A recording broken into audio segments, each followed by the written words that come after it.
सोचिए अगर आज से 300 साल पहले किसी को कहा जाता है कि आप मोबाइल के द्वारा वीडियो कॉल के जरिए एक दूसरे को देखकर कहीं दूर बैठे इंसान से बात कर सकते हैं, तो ये कितना हास्यास्पद होता। और उस वक्त के लोग आपको पागल कहते। लेकिन ये वक्त ऐसा है दोस्तों कि इनोवेशन ने अपने आप को ऐसा चेंज किया है कि आज हर किसी को संभव असंभव संभव लगने लगा है।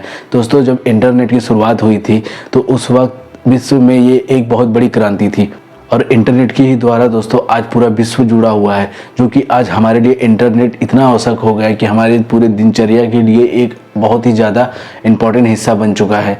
ऐसे में दोस्तों हमारे इंडिया में इंटरनेट की शुरुआत कहाँ से हुई और इसका सफ़र कैसा रहा, ये भी देखना काफ़ी दिलचस्प होगा।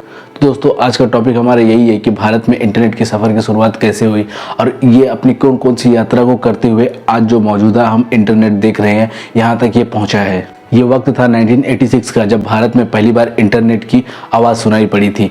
जी हाँ दोस्तों, लेकिन उस वक्त तक ये कॉमन पीपल के लिए नहीं था, बल्कि ये सिर्फ एजुकेशन सेक्टर और गवर्नमेंट के लिए ही था। लेकिन करीब कुछ समय के बाद, करीब 10 को बीतता है और वक्त आता है 1995 का, जब सरकार इसे सभी लोगों के लिए लागू करने के लिए एक प्राइवेट कंपनी को इसका ऑथोराइज देती है कि कॉमन पीपल तक इंटरनेट की सेवा को पहुंचाया जा सके। उस वक्त की एक कंपनी थी VSNL, जो कि दोस्तों इस काम को देख रही थी। और ये क्योंकि इतनी बड़ी कंपनी थी तो इसका अकेला मोनोपोली था, इसने और भी किसी कंपनी को उस वक्त एंटर नहीं करने दिया था।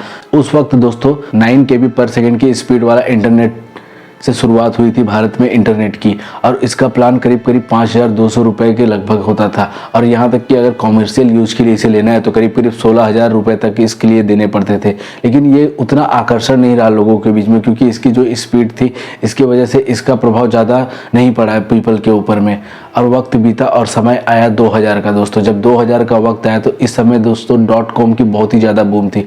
जो आज की बड़ी बड़ी मल्टीनेशनल कंपनियां हैं, उस वक्त ये .com के समय में ही शुरू हुई थी और वहीं से स्टार्ट होते होते आज ये इतनी बड़ी बड़ी कंपनियां बनी हैं। समय के साथ साथ दोस्तों सरकार ने भी अपनी कई नीतियों में परिवर्तन किया और 2005 में सरकार ने एक ब्रॉडबैंड की नीति लेके आई, जो कि प्राइवेट कंपनियों के साथ मिलकर सरकार का उद्देश्य था हमारे इंडियन गवर्नमेंट का कि भारत में इंटरनेट की स्पीड को करीब 256 KB या इससे भी और अधिक किया जा सके। तो ऐसे में दोस्तों करीब सभी प्राइवेट कंपनियों ने इस पर मिलकर खूब अच्छे से काम किया।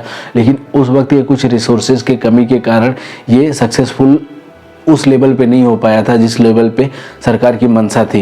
लेकिन फिर भी ये काफ़ी हद तक कारीगर रहा और इसी का चरण था कि जब दोस्तों 2010 में स्मार्टफोन इंडिया में काफ़ी मात्रा में आना शुरू हुए, तो उस वक्त दोस्तों सरकार ने अपने कुछ फिर स्कीम में चेंज किए और 3G स्पेक्ट्रम और 4G की नीलामी की। जब 4G की नीलामी हुई दोस्तों, तो उस वक्त जो कि रिलायंस इंडस्ट्री के एक पार्ट था IBSL कंपनी, इसने 4G की नीलामी को पूरी तरह से खरीद लिया था। और दोस्तों यहीं से ही भारत में इंटरनेट की एक क्रांति की शुरुआत हो जाती है। बाद में दोस्तों रिलायंस इंडस्ट्री की IBCL कंपनी ने 2013 में इसका नाम चेंज हो गया, जो कि जियो हो गया, जो कि आज का मौजूदा जियो है। इसका पुराना नाम IBCL ही था।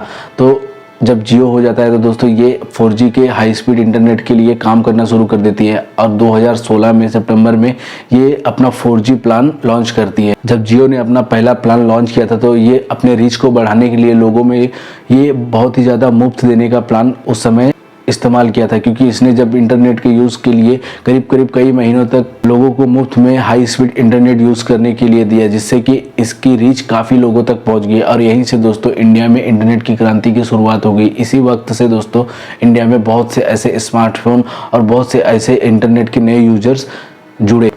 इसमें कई हद तक सरकार ने भी डिजिटल क्रांति के रूप में मदद किया, जैसे कि डिजिटल इंडिया प्लान ला के, ब्रॉडबैंड इंडिया, स्टार्टअप इंडिया, इस तरह के कुछ योजनाएं चलाई, जिसकी वजह से भी इस क्रांति को काफ़ी हद तक सपोर्ट मिला और इंटरनेट का ये युग यहाँ से अपनी रफ्तार की ओर बढ़ चला। और पिछले ही साल दोस्तों 2022 में जियो ने 5G को भी लॉन्च कर दिया है। तो आने वाले वक्त में इंटरनेट की ग्रोथ और भी इंडिया में बहुत ही हद तक देखने को मिल सकती है और भी इसके रीच बढ़ने की संभावना लग रही है। हालांकि अभी भी हमारा देश, जो कि इंडिया इंटरनेट की यूजर्स में विश्व में नंबर 2 पे आता है, जो कि बहुत ही बड़ी उपलब्धि है। ऐसे में यह देखना दिलचस्प होगा कि आने वाला वक्त भारत में इंटरनेट का उपयोग किस तरह से होता है और ये दुनिया को बदलने की तरह भारत को भी बदलने में किस तरह से सहयोगी होगी। तो दोस्तों मिलते हैं अगले वीडियो में एक नए टॉपिक के लिए। तब तक के लिए जय हिंद दोस्तों।